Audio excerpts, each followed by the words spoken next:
The Ottawa Senators finally got one in the win column after their third game of the season.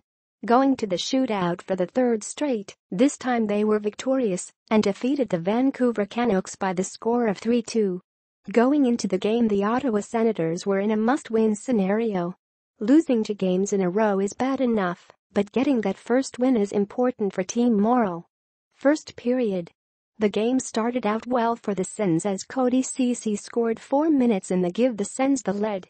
Unfortunately, there was a response 3 minutes later to bring the score to 1-1. That would be the end of scoring for the period, and the Sens headed to intermission tied. Second period. Much of the second period saw the Sens pepper the Canucks with shots. However, their goalie stood tall, and the Canucks scored to take the lead with 5 minutes left into the period. Third period.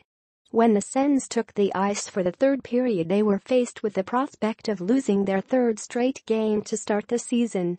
Luckily, just 5 minutes into the third, Ryan Zignal scored to tie the game at 2. The period ended without further scoring, and once again the Sens were headed for overtime. Overtime and shootout. Once again in overtime, the Sens failed to see the game resolved. With the shootout looming, the Sens were faced with a third straight shootout loss.